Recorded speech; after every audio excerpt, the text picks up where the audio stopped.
नमस्कार दोस्तों, स्वागत है आप सभी का आपके अपने YouTube channel all exam guide गुरु पर। दोस्तों, आज के इस वीडियो में मैं आपके लिए 100 प्रश्न साइंस के लेकर आया हूं वन लाइन फॉर्मेट में। ये लास्ट ईयर जो रेलवेज और अन्य परीक्षाओं में पूछे गए क्वेश्चंस हैं उनसे ये वीडियो बना है। सारे प्रश्न सिलेक्टेड हैं, एग्जाम में पूछे गए इंपॉर्टेंट क्वेश्चन हैं। इन सभी 100 प्रश्नों को एक बार देखकर पढ़ लीजिए, याद कर लीजिए। ये आपके बहुत जल्दी रिविजन में काफ़ी ज़्यादा आपकी हेल्प करेंगे। तो चलिए दोस्तों, मोस्ट इंपॉर्टेंट 100 प्रश्न का ये साइंस का वीडियो हम शुरू करते हैं। तो सबसे पहला प्रश्न है, कार्य का मात्रक क्या होता है? तो कार्य का मात्रक होता है जूल। प्रकाश वर्ष किसका मात्रक है? तो प्रकाश वर्ष दूरी का मात्रक है। ल्यूमेन किसका मात्रक है? तो ल्यूमेन ज्योति फ्लक्स का मात्रक है।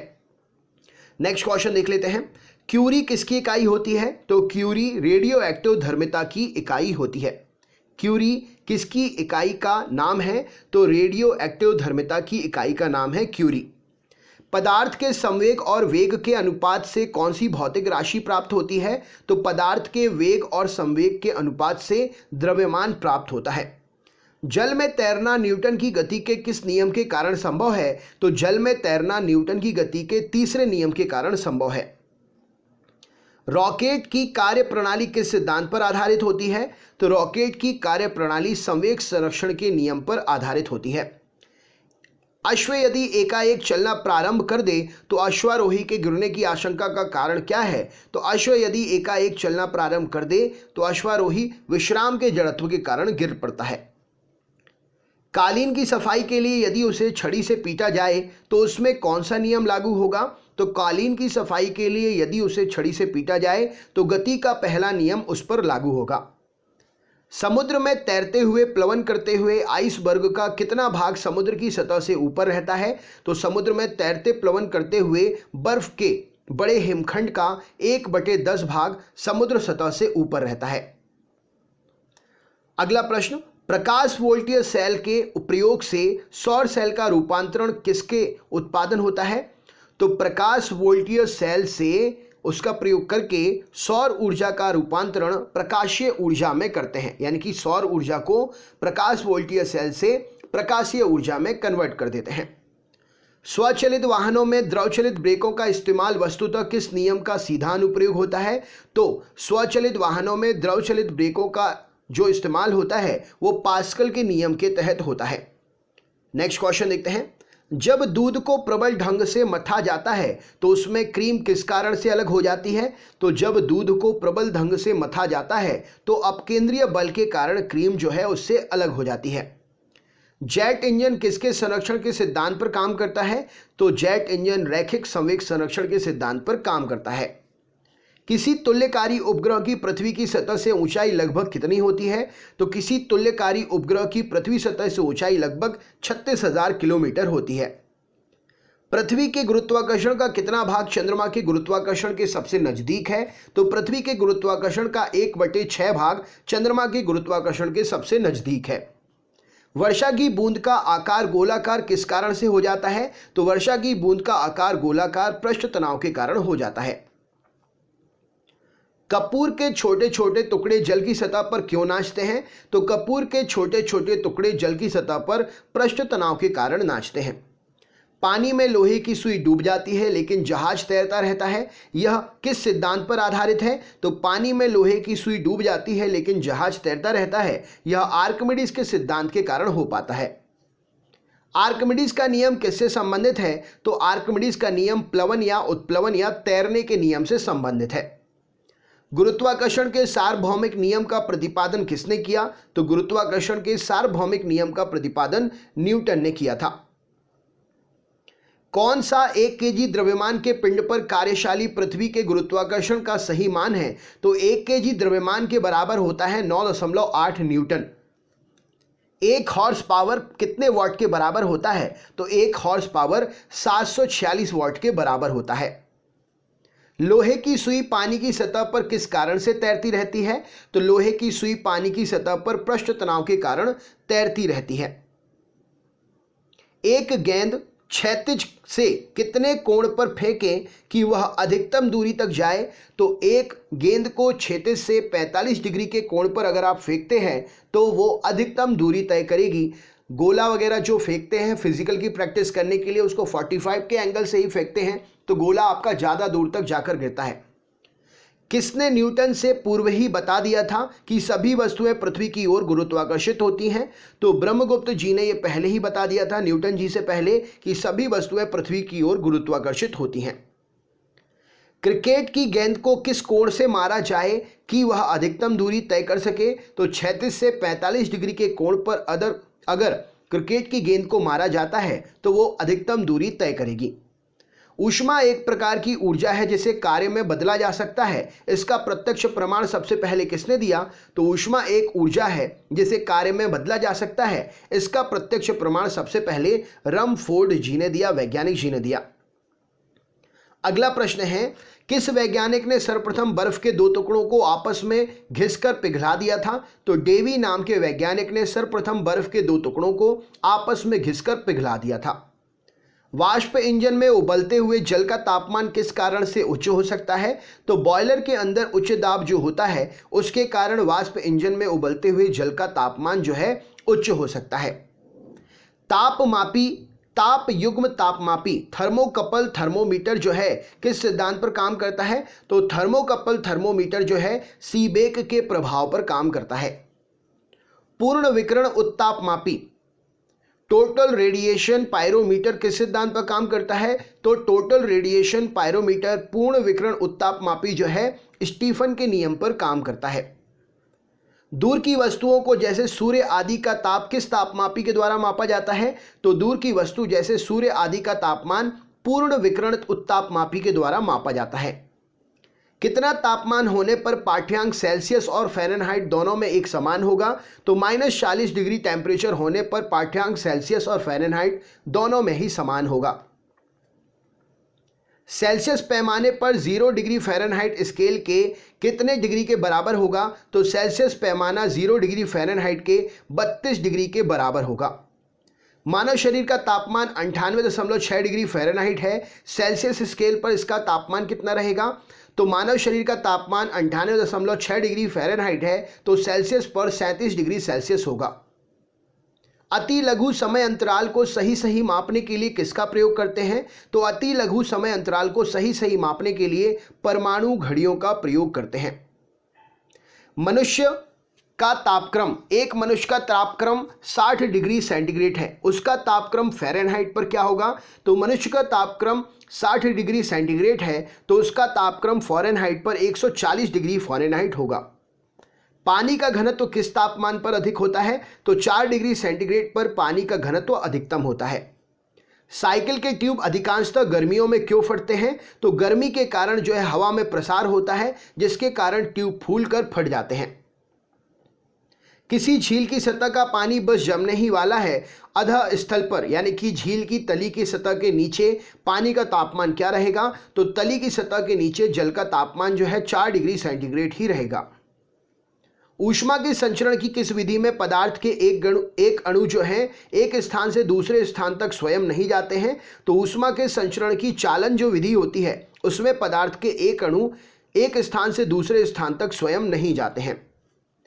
द्रवों तथा गैसों में ऊष्मा का स्थानांतरण किस विधि के द्वारा होता है? तो द्रव और गैसों में ऊष्मा का स्थानांतरण संवहन विधि के द्वारा होता है। सूर्य की ऊष्मा पृथ्वी तक किस प्रकार के संचार माध्यम से आती है? तो सूर्य की ऊष्मा पृथ्वी पर जो है विकिरण के संचार माध्यम से आती है। ऊष्मा के स्थानांतरण की किस विधि में माध्यम की आवश्यकता नहीं होती है? तो विकिरण में माध्यम की आवश्यकता नहीं होती है, सूर्य की किरणें विकिरण से ही आ जाती हैं। ऊष्मा संचरण की वह विधि जिसमें माध्यम के कण गति नहीं करते हैं कौन सी है? तो ऊष्मा संचरण की वह विधि जिसमें माध्यम के कण गति नहीं करते हैं वह है विकिरण। आणविक संगठन के द्वारा ऊष्मा का संप्रेषण क्या कहलाता है? तो आणविक संगठन के द्वारा ऊष्मा का संप्रेषण संवहन कहलाता है। सूर्य विकिरण का कौन सा भाग सोलर कुकर को गर्म कर देता है? तो सूर्य के विकिरण का अवृत्त किरण वाला भाग जो है सोलर कुकर को गर्म कर देता है। धूप से बचने के लिए छाते में रंग संयोजन सबसे अच्छा क्या होना चाहिए? तो धूप से बचने के लिए छाते का रंग संयोजन ऊपर सफ़ेद और नीचे काला होना चाहिए। किस विधि से ऊष्मा स्थानांतरण को न्यूनतम करने के लिए थर्मस फ्लास्क में दीवारों पर कलई की जाती है? तो विकिरण के कारण ऊष्मा की हानि को रोकने के लिए थर्मस फ्लास्क की जो दीवारें होती हैं उन पर कलई की जाती है। किससे सर्वोच्च विशिष्ट ऊष्मा का मान होता है? तो सर्वोच्च विशिष्ट ऊष्मा का मान जल में होता है। शुद्ध पदार्थ में कोई अन्य पदार्थ मिला देने पर उसके गलनांक पर क्या प्रभाव पड़ता है? तो शुद्ध पदार्थ में कोई अन्य पदार्थ मिला देने पर उसका गलनांक घट जाता है। अपद्रव्यों को मिलाने से गलनांक पर क्या प्रभाव पड़ता है? तो अपद्रव्यों को मिलाने से गलनांक जो है घट जाता है।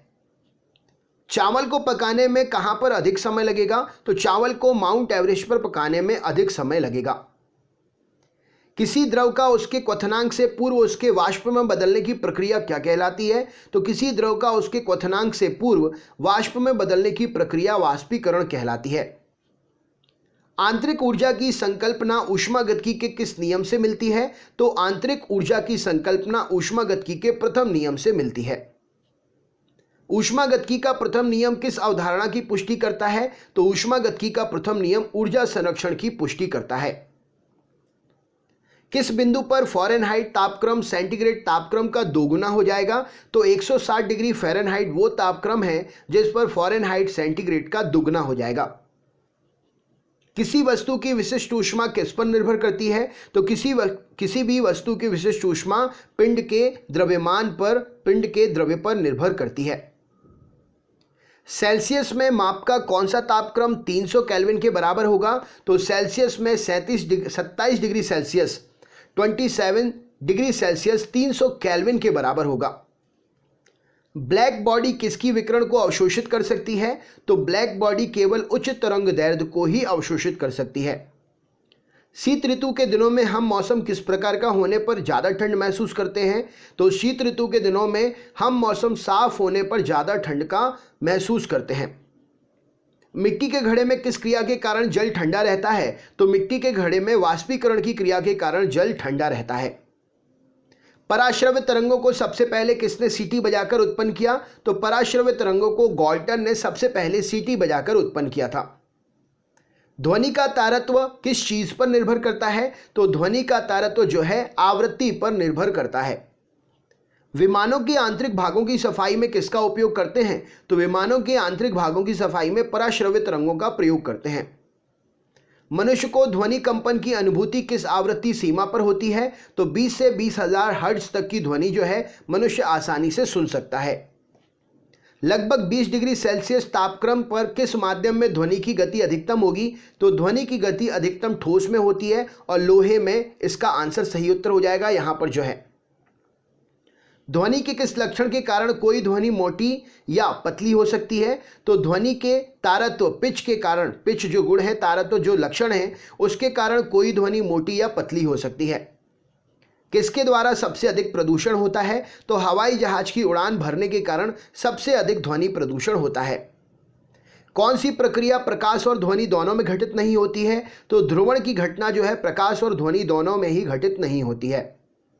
ध्वनि का प्रभाव मानव के कान में कितने समय तक रहता है? तो अगर कोई ध्वनि मानव सुनता है तो 1/10 सेकंड तक किसी भी ध्वनि का प्रभाव मानव के कान में रहता है। ध्वनि तरंगे किसके कारण प्रतिध्वनि उत्पन्न करती हैं? तो ध्वनि तरंगे परावर्तन के गुण होने के कारण प्रतिध्वनि उत्पन्न करती हैं। एक व्यक्ति को अपनी प्रतिध्वनि सुनने के लिए परावर्तक तल से कितनी दूरी पर खड़ा रहना चाहिए? तो एक व्यक्ति को अपनी प्रतिध्वनि सुनने के लिए परावर्तक तल से 56 फीट की दूरी पर खड़ा होना चाहिए। स्टेथोस्कोप ध्वनि के किस सिद्धांत पर काम करता है? तो स्टेथोस्कोप ध्वनि के परावर्तन के सिद्धांत पर काम करता है। पास आती रेलगाड़ी की सीटी की आवृत्ति या तीक्ष्णता बढ़ती जाती है, ऐसा किस घटना के कारण होता है? तो पास आती रेलगाड़ी की सीटी की आवृत्ति या तीक्ष्णता जो है बढ़ती जाती है, ऐसा डॉपलर प्रभाव के कारण होता है। किस एक प्रकार की तरंग का प्रयोग रात्रि दृष्टि उपकरण में किया जाता है? तो रात को देखने वाले उपकरणों में अवरक्त तरंग का प्रयोग करते हैं। एक जेट वायुयान 2 मैक के वेग से हवा में उड़ रहा है। ध्वनि का वेग 332 मीटर प्रति सेकंड है, तो वायुयान की चाल कितनी हो जाएगी? तो प्रति सेकंड 2 मैक प्रति सेकंड, 1 मैक तो डबल हो जाएगा इसका, तो 332 का मल्टीप्लाई 2 कर देंगे तो 664 मीटर प्रति सेकंड हो जाएगा। लगभग 20 डिग्री सेल्सियस के तापक्रम पर किस माध्यम में ध्वनि की चाल अधिकतम होगी? तो लोहे में 20 डिग्री सेल्सियस के तापक्रम पर ध्वनि की चाल अधिकतम होगी। एक जैव पद्धति जिसमें पराश्रव्य ध्वनि का प्रयोग करते हैं, तो सोनोग्राफी वह जैव पद्धति है जिसमें पराश्रव्य ध्वनि का प्रयोग करते हैं। कौन सी तरंगें शून्य में संचरण नहीं कर सकती हैं? तो शून्य में अंतरिक्ष में ध्वनि तरंगें संचरण नहीं कर सकती हैं। वह उपकरण जो ध्वनि तरंगों की पहचान के लिए और ऋजुरेखण मतलब पानी से नीचे देखने के लिए प्रयोग किया जाता है, पता करने के लिए प्रयोग किया जाता है, तो उस उपकरण का नाम है सोनार। अगर आप सोनार का फुल फॉर्म बता सकते हैं तो कमेंट बॉक्स में कमेंट करिएगा। प्रकाश तरंग किस प्रकार की तरंग होती है? तो प्रकाश तरंग अनुप्रस्थ तरंग होती है। प्रकाश का तरंग सिद्धांत किसने प्रस्तावित किया था? तो प्रकाश का तरंग सिद्धांत हाइगेन्स के द्वारा प्रस्तावित किया गया था। किस घटना के आधार पर प्रकाश तरंगों के अनुप्रस्थ होने की पुष्टि होती है? तो ध्रुवण की घटना होने के आधार पर प्रकाश तरंगों के अनुप्रस्थ होने की पुष्टि होती है। प्रकाश के विद्युत चुम्बकीय स्वरूप की खोज किसने की थी? तो प्रकाश के विद्युत चुम्बकीय स्वरूप की खोज मैक्सवेल ने की थी। किसने सर्वप्रथम यह दिखलाया कि प्रकाश तरंगों का विवर्तन हो सकता है? तो ग्रेमाल्डी नाम के वैज्ञानिक जी ने सबसे पहले यह दिखलाया कि प्रकाश तरंगों का विवर्तन हो सकता है। कौन सी घटना प्रकाश और ध्वनि दोनों में घटित नहीं होती है? तो ध्रुवण की घटना प्रकाश और ध्वनि दोनों में ही घटित नहीं होती है।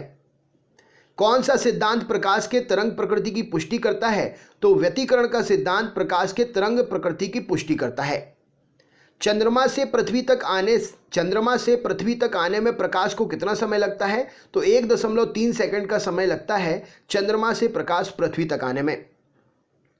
सूर्य की रोशनी को पृथ्वी तक पहुंचने में कितना समय लगता है? तो सूर्य की रोशनी को पृथ्वी तक पहुंचने में 8.16 सेकंड, 8 मिनट 16 सेकंड या 8 मिनट 16.6 सेकंड यहाँ पर आंसर है।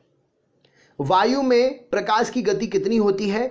तो वायु में प्रकाश की गति 3108 मीटर प्रति सेकंड। इस प्रश्न के लिए सही उत्तर हो जाएगा 3 गुणित 10 के ऊपर 8 की घात मीटर प्रति सेकंड। यहाँ पर प्रिंटिंग मिस्टेक है। नेक्स्ट क्वेश्चन देखते हैं। सूर्य ग्रहण के समय सूर्य का कौन सा भाग दिखाई देता है? तो सूर्य ग्रहण के समय किरीट, जिसे आप कोरोना नाम से जानते हैं, दिखाई देता है। पानी से भरे किसी बर्तन में पड़ा एक सिक्का किस कारण थोड़ा ऊपर उठा हुआ प्रतीत होता है? तो प्रकाश के अपवर्तन के कारण पानी से भरे बर्तन में एक सिक्का ऊपर उठा हुआ प्रतीत होता है।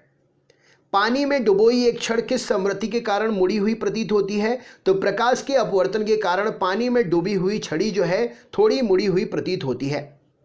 किसके कारण आकाश नीला दिखाई देता है? तो प्रकीर्णन की घटना के कारण आकाश नीला दिखाई देता है। सूर्योदय और सूर्यास्त के समय आसमान में लाल रंग किसके कारण होता है? तो सूर्योदय और सूर्यास्त के समय आसमान में लाल रंग प्रकीर्णन के कारण होता है। इंद्रधनुष में किस रंग का विक्षेपण सबसे अधिक होता है? तो इंद्रधनुष में बैगनी रंग का विक्षेपण सबसे अधिक होता है।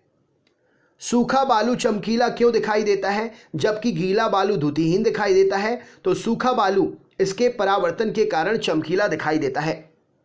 पेरिस्कोप बनाने में कौन से दर्पण का प्रयोग करते हैं? तो पेरिस्कोप बनाने के लिए समतल दर्पण का प्रयोग करते हैं। पेरिस्कोप का प्रयोग किस में किया जाता है? कमेंट बॉक्स में अगर आप बता सकते हैं तो बताइए। साबुन के पतले झाग में चमकदार रंगों का बनना किस परिघटना का परिणाम है? तो साबुन के पतले झाग में चमकदार रंगों का बनना बहुलित परावर्तन और वृत्तीकरण की घटना का परिणाम है।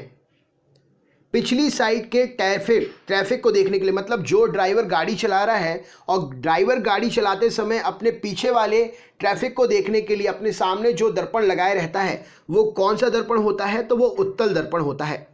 वाहनों की हेडलाइट किस प्रकार के दर्पण की बनी होती है? तो वाहनों की हेडलाइट परवलयिक दर्पण से बनी होती है। तो दोस्तों ये थे साइंस के मोस्ट इंपॉर्टेंट क्वेश्चंस। वीडियो कैसा लगा कमेंट बॉक्स में कमेंट करके बताइए। जो क्वेश्चंस मैंने पूछे अगर आपसे बनते हैं तो आप बता सकते हैं। अगर आप चैनल पर नए हैं तो चैनल को सब्सक्राइब कर लीजिए, बेल आइकन ऑन कर लीजिए। इसकी आगे की सीरीज में आपके लिए नेक्स्ट वीडियो में कवर करा दूंगा। इससे पहले वाले वीडियोस आपने अगर नहीं देखे हैं तो डिस्क्रिप्शन बॉक्स में लिंक है, लिंक पर क्लिक करके आप देख सकते हैं, या आप हमसे भी लिंक ले सकते हैं। कमेंट करेंगे तो हम आपके कमेंट पर लिंक शेयर कर देंगे। हम दिन भर में 3 वीडियो अपलोड करते हैं, सुबह 6 बजे, शाम को 7 बजे और रात में 10 बजे। आप इन तीनों समय पर वीडियोस देख सकते हैं। अलग अलग वीडियो मिलेंगे हर दिन आपके लिए, और अपने दोस्तों को भी शेयर ज़रूर कर दीजिएगा जिससे वो भी इन क्वेश्चंस को पढ़ सकें। चैनल ध्यान से सब्सक्राइब कर लीजिएगा और बेल आइकन ऑन कर लीजिएगा जिससे कल आपको ये सीरीज़ मिल सके। वीडियो अच्छा लगा हो तो लाइक ज़रूर करिएगा, और वीडियो से संबंधित आप कुछ भी पूछना चाहते हैं तो आप हमें कमेंट करके पूछ सकते हैं। तो चलिए दोस्तों, मिलते हैं नेक्स्ट पार्ट में। तब तक के लिए बहुत बहुत धन्यवाद। अपना ख्याल रखिएगा और जल्दी आपका सिलेक्शन हो जाए, इसी शुभकामना के साथ में मिलते हैं अगले वीडियो में। बहुत बहुत धन्यवाद।